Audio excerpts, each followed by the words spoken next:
प्रचाराच्या निमित्ताने मी आपल्या समोर या ठिकाणी उभा आहे।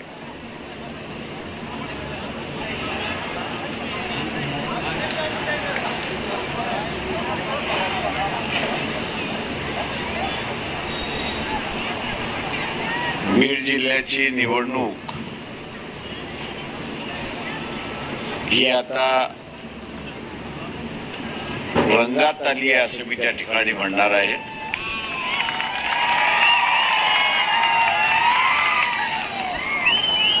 कारण का तर बजरंग सोनवणे यांच्या प्रचाराच्या निमित्ताने शरद पवार 2 दिवस या ठिकाणी थांबणार आहेत। कालच्याच पत्रकार परिषदेमध्ये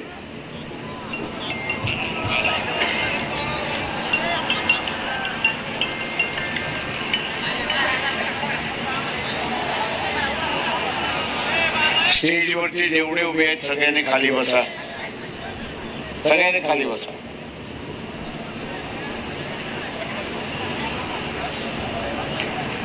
कालच्याच पत्रकार परिषदेमध्ये शरद पवारांना पक्षाच्या वतीने आम्ही विचारलं की एका बाजूला आपण असारा म्हणताय की बीजेपीला आपण असारा हरवलं पाहिजे, सत्तेपासून खाली खेचलं पाहिजे आणि उद्या प्रचाराच्या निमित्ताने आपण तेच वाक्य या ठिकाणी वापरणार याची मला सारा खात्री आहे। पण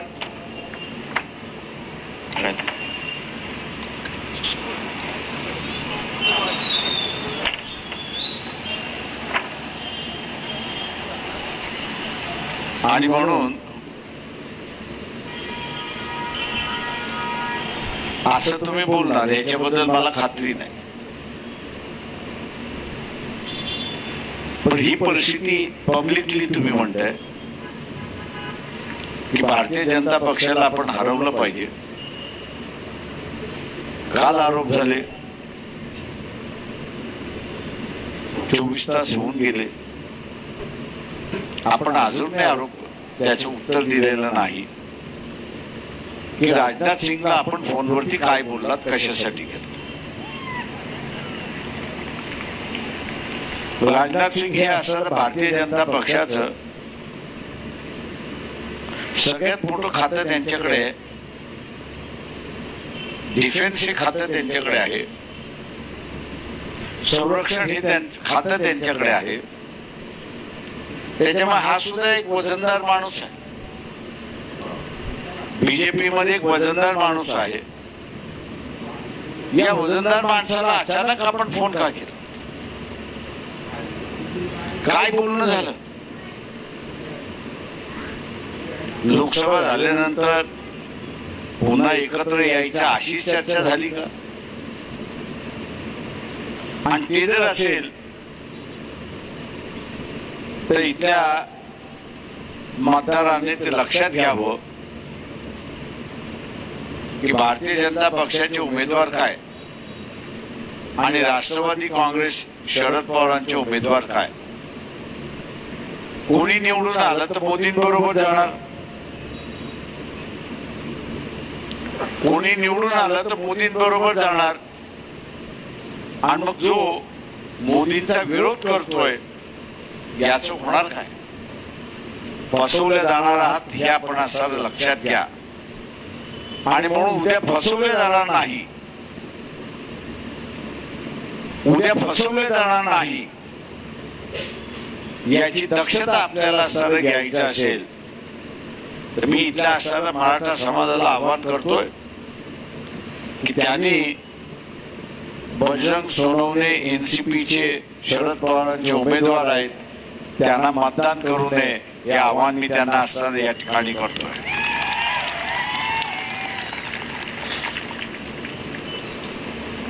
मराठा आरक्षणाच्या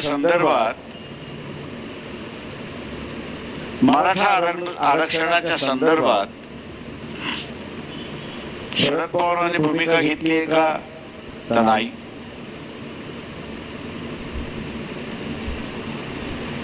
नरेंद्र मोदीने भूमिका घेतली आहे का? तर अजिबात नाही.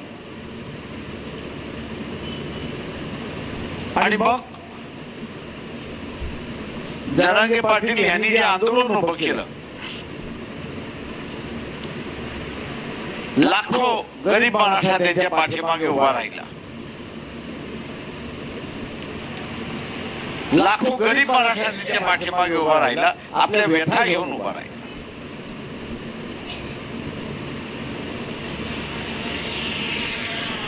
या गरीब मराठ्याला मला असं विचारायचं आहे,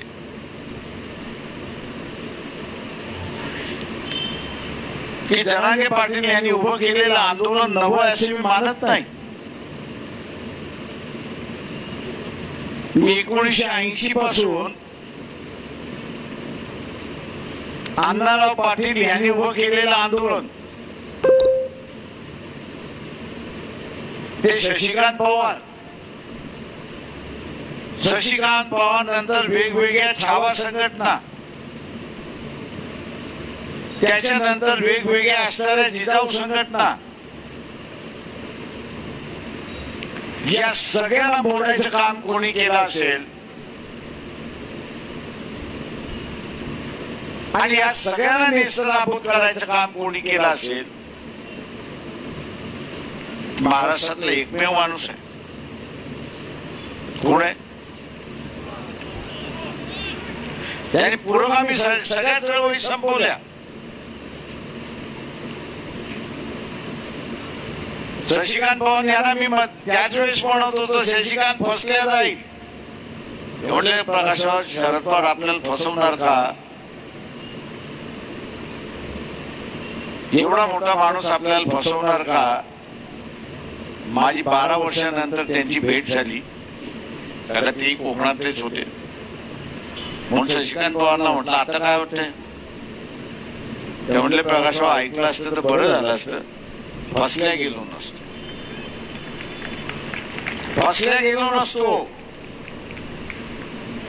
म्हटलं, शशिकांत आता करणार काय? तो म्हटला, मी मराठा समाजामध्ये बदनाम झालोय. आता मी कितीही म्हटलं की आता मी प्रामाणिक आहे, मी अगोदरही प्रामाणिक होतो, मला फसवण्यात आलं असंही सांगत बसलो तरी मराठा समाज माझा ऐकणार नाही. याचं कारण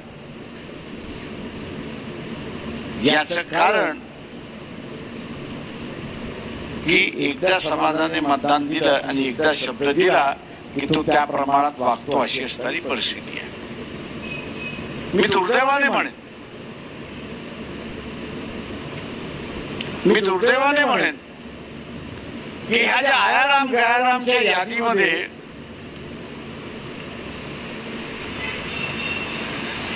जे काही आमदार आहेत, या आमदारांनी मराठा समाजाचं असणारं नाव खराब केलंय, हे आपण असणारं लक्षात घ्या.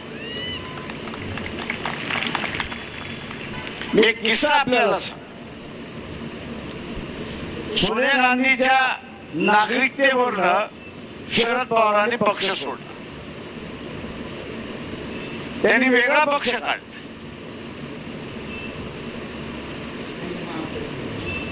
आणि महाराष्ट्राच्या विधानसभेमध्ये ते वेगळे लढले. 70-1च्या वरती जागा त्यांच्या निवडून आल्या. त्यांना काँग्रेस बरोबर बसायचं नव्हतं.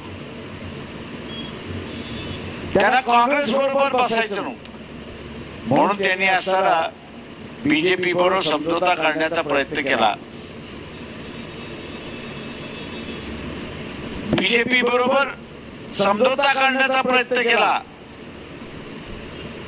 पण निवडून आलेले आमदार जे होते त्यांनी शरद पवारांना सांगितलं की तुम्ही सोनिया गांधी बरोबर भांडताय म्हणून आम्ही तुमच्या बरोबर आहोत. तुम्ही सोनिया गांधी बरोबर भांडताय म्हणून आम्ही तुमच्या बरोबर आहोत, पण तुम्ही काँग्रेस बरोबर भांडण करणार असाल तर आम्ही तुमच्या बरोबर नाही. हे त्या आमदारांमध्ये पूर्णपणे स्पष्टता होती, समाजामध्ये स्पष्टता होती की आमचं भांडण काँग्रेस बरोबर नाही, तुम्ही सोनिया गांधी बरोबर भांडताय, योग्य प्रश्नासाठी भांडताय, म्हणून आम्ही तुमच्या बरोबर आहोत.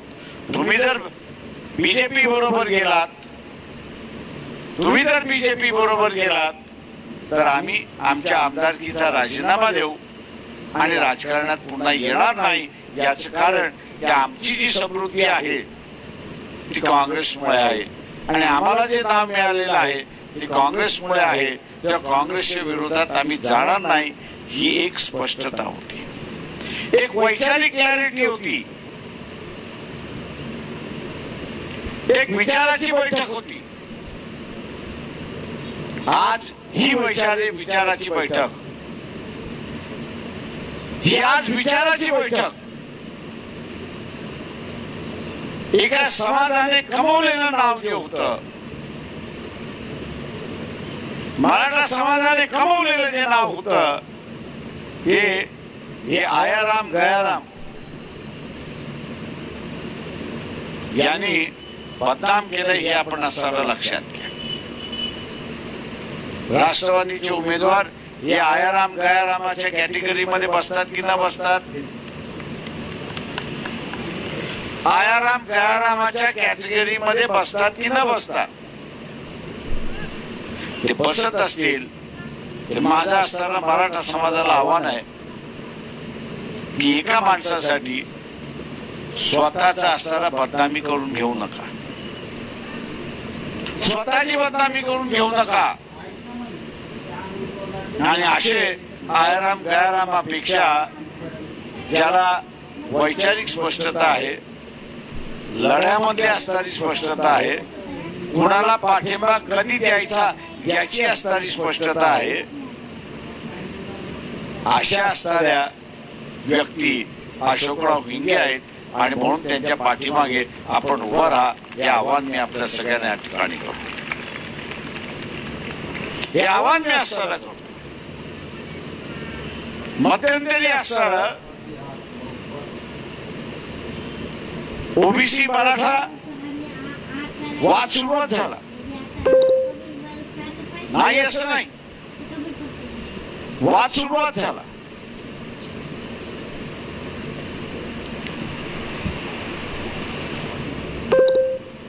शेवटी आपण बघितलं असेल की आमचं ताट वेगळं पाहिजे, तुमचं ताट वेगळं करा. शब्दप्रयोग काय झाला तो त्याच्यातला महत्वाचा असं मी मानतो की आम्ही असणारा मराठा समाजाला आमचा मोठा भाऊ त्या ठिकाणी मानतो. आम्ही असणारा मोठा भाऊ त्या ठिकाणी मानतो का? तर काही नेत्यांनी, काही मराठा समाजाच्या नेत्याने आम्हाला कोणाच्या ताटातलं नको, आम्हाला असणारं वेगळं पाहिजे अशी भूमिका त्यावेळेस घेतली. हा जो मान आहे,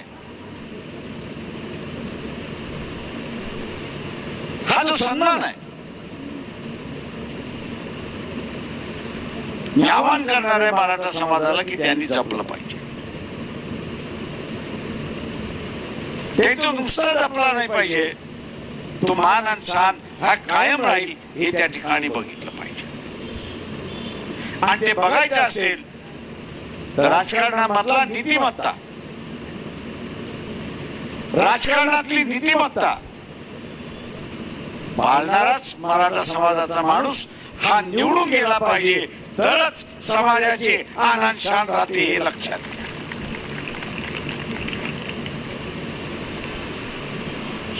तरच आनंद शान राहते हे आपण लक्षात घ्या.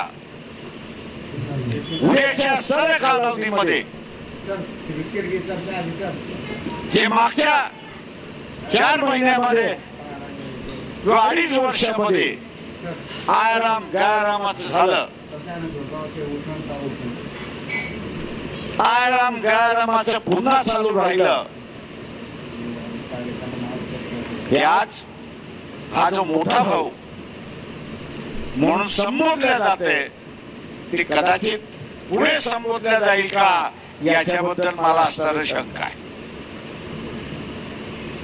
याच्याबद्दल मला असणारं शंका आहे. याचं कारण मी या ठिकाणी म्हणतोय की उद्या आपण संबोधून तरी मिळणार आपल्याला काय? नीतिमत्ताच राहिलेली नाही, वैचारिक बैठकच राहिली नाही. काय खरं काय खोटं हे कळलं नाही. कुठल्या ह्याला पाठिंबा द्यायचा, कुठल्या ह्याला द्यायचा नाही, ही जी एक वैचारिक बैठक होती तीच संपलेली आहे. आणि ती वैचारिक बैठक एकदा संपली की मग आपल्या हाताला काही लागणार नाही. त्याच्यामुळे आपण सामान्य होतो अशी परिस्थिती आहे. आणि म्हणून मी आव्हान या ठिकाणी करतोय, असं करतोय की भारतीय जनता पक्ष हा पूर्णपणे बरबटलेला पक्ष आहे. आणि म्हणून मोदी आता बघत असाल खोट्यावरती खोटं बोलायला लागले. आम्ही एससी एसटीचं आंदोलन, एससी एसटीचं आरक्षण काढणार नाही. मोदीजी, आम्ही तुम्हाला सांगू इच्छितो, ही घटना जोपर्यंत राहील तोपर्यंत एससी एसटीचं आंदोलन राहील. ते कोणाला काढता येणार नाही. शिक्षणातला आणि सर्व्हिस मधलं आंदोलन कोणालाच काढता येत नाही. तुम्ही आता जे म्हणताय की हे काढून मुसलमानाला द्यायचं, याच्यामध्ये आम्हाला शंका येते की तुमचाच तो डाव असला पाहिजे असं आम्हाला वाटते. कारण भूमिका तुमचीच आहे की संविधान बदललं पाहिजे, संविधान बदललं पाहिजे. ही भूमिका कोणाची आहे?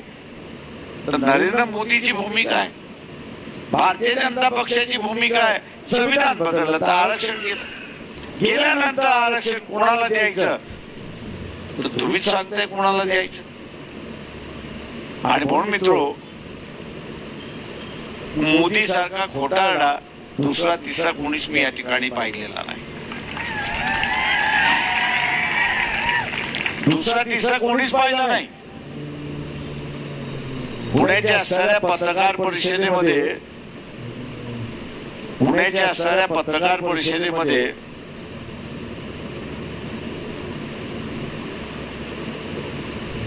मोदीने या देशाला असुरक्षित करण्याच्या मार्गावरती आणलेला आहे. त्याने असुरक्षित मार्गावरती आणलेला आहे. मालदीव सारखा असणारं जे बेट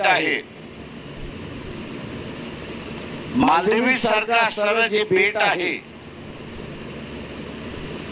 की ज्या बेटावरती अगोदरच्या सरकारने त्यांच्याशी करारनामा करून भारताच्या सुरक्षिततेसाठी आणि बोटींचे चाचेगिरी करतात त्यांच्या सुरक्षेसाठी तिथे आपलं सैन्य ठेवलं होतं. तिन्ही सैन्य ठेवलं होतं. मागच्या 2-2.5 महिन्यामध्ये तिथल्या असणाऱ्या एका मंत्र्याने मोदी जे करतो त्याच्याबद्दल त्यांनी एक ट्विट केलं, सोशल मीडियावरती कॉमेंट केली. ती कॉमेंट, ते वक्तव्य आल्यानंतर मोदीचा पारा हा 400 फूट वरती उडाला आणि म्हणाला की मी या देशाला आता धडा शिकवतो आणि टुरिझम बंद केलं. तिथल्या जनतेने, पंतप्रधानांनी सांगितलं, एका मंत्र्यांनी केलेलं आहे, हे काही मालदीव देशाने केलेलं नाही. त्याच्यामुळे तुम्ही डोक्यामध्ये राग घेऊ नका. पण जगाचा नेता नरेंद्र मोदी याच्यावरती कसा काय बोलू शकतो, म्हणून त्यांनी कारवाई जशीच्या तशी ठेवली. मालदीवच्या पंतप्रधानांनी सांगितलं की तुम्ही जर ऐकत नसाल ते एक काम करा, सैन्य तुमचं परत घेऊन, आम्हाला आता तुमचं सैन्य नको, आम्हाला आता तुमचं सैन्य नको,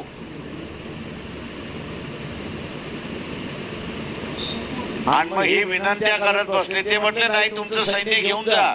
मी आज असताना भारतीय जनता पक्षाला विचारतो की किती सैन्य होतं आणि किती सैन्य परत आणलंय, आणि उरलेलं सैन्य तुम्ही कधी परत आणणार हे सांगा.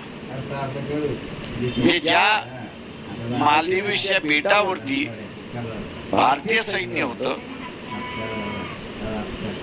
समुद्र मार्गाने होणाऱ्या हल्ल्याचं एका प्रकारचं भारताला सुरक्षितता होती, ती सुरक्षितता मोदीने घालवली हे आपण लक्षात घ्या. देश मोठा की मोदी मोठा, देश मोठा की मोदी मोठा. या कृतीमध्ये मोदीने देशापेक्षा स्वतःला मोठं मानलं. हे तुम्हाला मान्य आहे का? मी बीडच्या जनतेला असं आवाहन करतोय, मी बीडच्या जनतेला असं आवाहन करतोय की जो माणूस स्वतःला देशापेक्षा मोठा मानतो आणि त्या पक्षाच्या कार्यकारिणीमध्ये एवढी हिंमत नाही की त्याला असं विचारावं रोखावं, त्या पक्षाच्या कार्यकारिणीमध्ये एवढी हिंमत नाही की त्याला विचारावं रोखावं, RSS सारख्या संघटनेला सुद्धा ताकद नाही आणि मोदीला विचारावं किंवा हे तू का केलंय. अशा असणाऱ्या संघटनेच्या हातामध्ये पुन्हा या देशाची सत्ता जाणार नाही, याची दक्षता आपण सगळ्यांनी या ठिकाणी घेतली पाहिजे, लक्षात घ्या. आपण पुन्हा ही लक्षात घेतली पाहिजे की अशा माणसाच्या हातामध्ये सत्ता जाता कामा नये. मित्रो, मोदीच्या असणाऱ्या या वागणुकीला आणि ज्या पद्धतीने असणारं धार्मिक राजकारण, अतिरेकी धार्मिक राजकारण चाललेलं आहे, त्याच्यामुळे जे भारतीय विदेशात मोदी मोदी करत होते, मोदी मोदी करत होते, त्या सगळ्यांनी यावेळेस त्याच्या बाजूने हटली. ते आता नाहीत का? ते असं म्हणायला लागलेत की पंतप्रधान आला, आम्ही त्याला भेटायला गेलो. त्यांनी असताना वेगळा अर्थ काढला आणि वेगळा अर्थ काढल्यानंतर आमच्या आयुष्याला धोका निर्माण झाला, आमच्या आयुष्याला धोका निर्माण झाला. आणि म्हणून अनेक राष्ट्र की जे आपले मित्र राष्ट्र, ते आता मित्र राष्ट्र राहणार नाहीत अशा परिस्थितीमध्ये. मित्र राष्ट्र राहणार नाहीत अशा परिस्थितीमध्ये आहेत. आणि म्हणून या सभेमध्ये बसलेले असतील अनेकांचे नातेवाईक अमेरिकेमध्ये असतील, इंग्लंडमध्ये असतील, युरोपमध्ये असतील किंवा मिडल ईस्ट मध्ये असतील. त्यांचं संभाषण आपण जर ऐकलं तर ते म्हणत होते आम्हाला भीती कधीच वाटत नव्हती, पण आता आम्हाला असं एक भीती वाटते, आणि ती म्हणजे आम्ही आलेल्या देशामध्ये सोडून जाऊन तुम्ही पुन्हा भारतामध्ये जा असं सांगण्याची पाळी येईल. ही भीती आहे, त्याला भीती आहे. कशासाठी? तर मोदीच्या राजकारणामुळे. त्याला जगाचा नेता व्हायचा आहे म्हणून. आणि म्हणून मित्रो, आपण आपले प्रश्न जसं बघतो, इथे कापसाचा असेल, सोयाबीनचा असेल, सगळेच प्रश्न नाही मांडत नाही ते सगळे. हे जसं आपण बघतो आणि लढतो, तशा रीतीने ते पार्लमेंट सुद्धा या देशाचं सुरक्षितेचं कवच आहे हे आपण त्या ठिकाणी बघितलं पाहिजे. आणि उद्या पार्लमेंटचं हे सुरक्षितेचं कवच आपल्याला ठेवायचं असेल तर योग्य माणसं जाणं त्या ठिकाणी अधिक महत्वाचे आहे. आणि म्हणून हे योग्य माणसं पाठवण्याच्या दृष्टीने आपण सर अशोक हिंगे यांची निशाणी हिंगे यांची निशाणी तेव्हा गॅस सिलेंडरचं बटन दाबून आपण यांना प्रचंड मताने विजयी करा हे आवाहन करतो. आणि देशात घडणाऱ्या महत्त्वाच्या बातम्यांसाठी भारताचे लोक या यूट्यूब चॅनलला सबस्क्राईब करा. जास्तीत जास्त लोकांपर्यंत या बातम्या शेअर करा. धन्यवाद.